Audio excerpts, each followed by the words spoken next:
Namaskar, Jai Hind. It is an absolute honor for me to be in this August gathering today.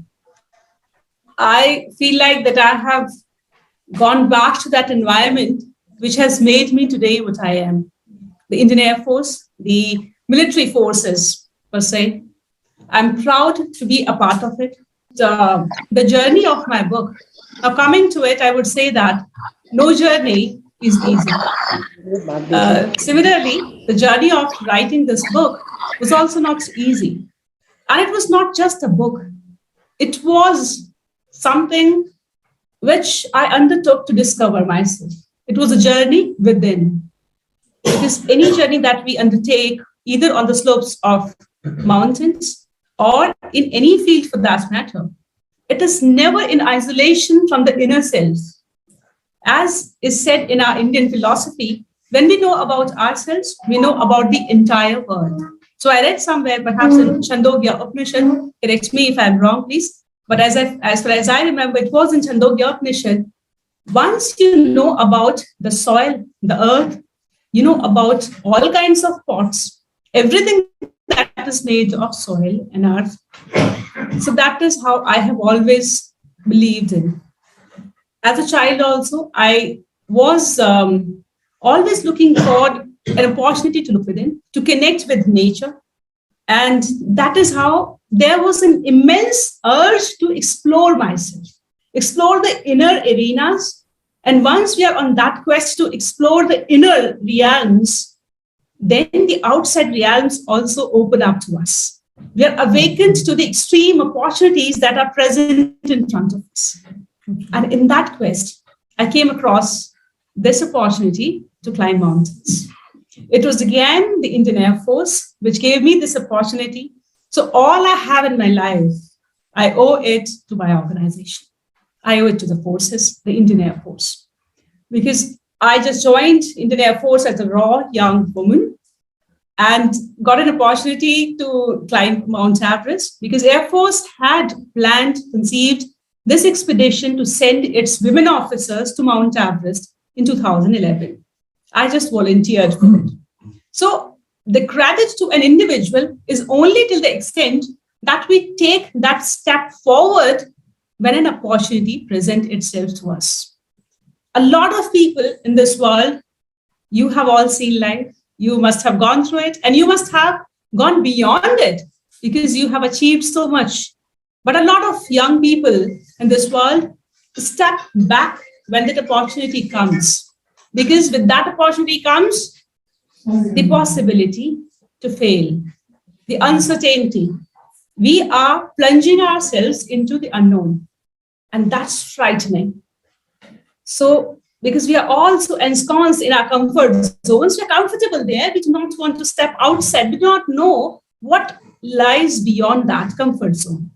And that is why a lot of people do not ever come to know about the real potential that they have within.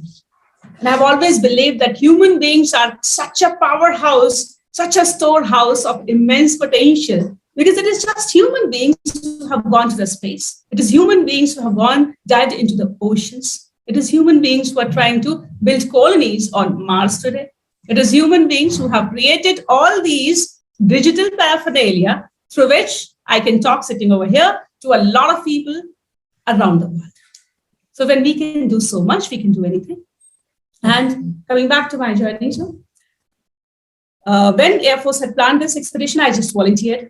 I had a lot of doubts in my mind at that time, because when such a mammoth task comes in front of us, we are not sure that we are ready for it. We never are absolutely ready for such a mammoth task. But all I would like to say is we need to take that step forward. In the due course, we would be ready to at least a certain extent. And then it is up to luck, it is up to our hard work, and it is destiny, of course. So I have mentioned in this book, which is Beyond That Wall, Redemption on Everest, I have mentioned all those uncertainties that I faced. And actually, I did fail, because failures are a part of our lives. So when we take that step forward into the uncertainty, it is not sure that we would succeed. nothing is sure in life. We would fall. When we start running, first of all, we fall after a few steps. And I did fall, I did fail. And that too, on Mount Everest, I failed. So it was a big thing. Initially, it was a 2 years training that was given to us by Indian Air Force, to the entire Air Force team. We were a selected lot of few women officers and some supportive role members who were male. We went to Siachen Glacier twice, and Siachen Glacier being the coldest place in South Asia. So our team was trained really well. We did expeditions to 4 successive peaks of successive heights, gradient, and technicalities in India. Thereafter, we launched our attempt on Mount Everest in 2011. So we thought that we were fully prepared. And when we have this kind of an overconfidence, it is a short recipe for failure, I suppose. But we young people are prone to it. And it so happened that I was very excited. Now it is just a short distance between me and the summit. And I would be able to make it, so bubbling with energy, prepared, had done so much in the gym and on the track. But life teaches us a lot by the way of failures. I would say more than success. It is a failure that teaches us. And when I was not able to make it to the top in that attempt, despite everybody believing in me, despite I thinking that, yes, I would be able to make it, when I came back not achieving my goal, I was crestfallen, but I had also let down a lot of people who had believed in me. Now, that was the biggest pain. Here we realize at such moments that we are not individuals living in this world. Our actions have consequences beyond our individual realities. So our actions also impact other people who are related to us, who support us in every step, and who are emotionally connected to us. So it becomes our responsibility when we take anything in our hands to think of them. Now, this is what I did not do in my first attempt. And that is where this failure taught me a lot, made me a better person.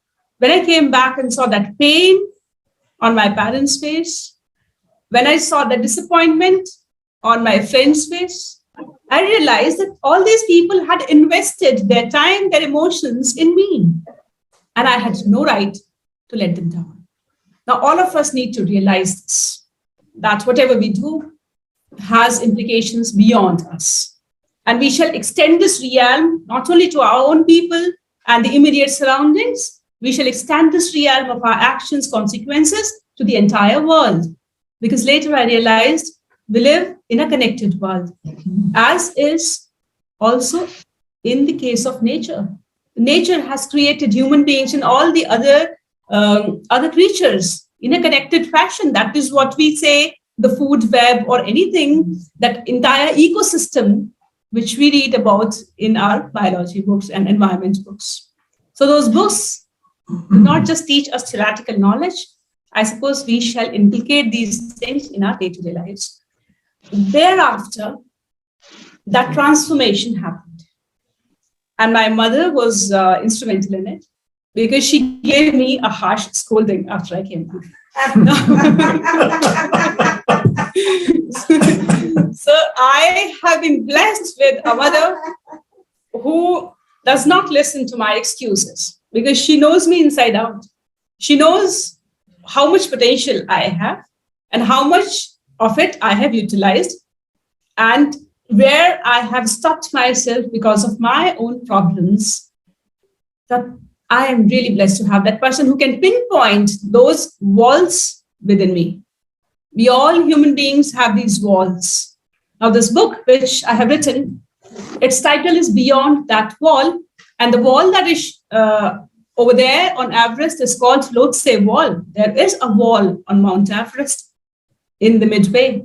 But in addition to climbing that wall on the mountain, I'm also talking about in this book about climbing that inner wall, which we all of us have in some or other ways. We need to identify those walls within, and that is when climbing the external walls would be possible. That happened during my second attempt. in the period of 1 year between my failed attempt and the second attempt that I did as an individual expedition on Mount Everest, I transformed from within, because I could realize that, yes, I had certain faults of my personality, because no human being is perfect. And thereafter, on my second attempt, in that one period, I tried to train myself not only externally, but internally. The training for anything in this life, be it any sport, be it any career, writing, sedentary or moving or involving that physical attempt, has to be on two levels, externally as well as internally. So this is where some of us lack. We exclude that internal reality. While I always believe that body is only an instrument to achieve what our mind and our heart says. So these two internal things are really important. Our mind, our heart, our soul. The body is just a covering. And earlier I was only training perhaps my body. So this time, in 1 year, I trained my mind also. And that result showed on my second expedition, which was highly eventful, which had a number of those instances where I came really close to death. I was sent back by this wall again and again and again, this external wall. But because I was strong inside, I could surmount this wall ultimately after a lot of attempts. And ultimately, I could reach Mount Everest. So this book talks about that journey of inner transformation. Once a person had done that journey, no external wall remains unsurmountable.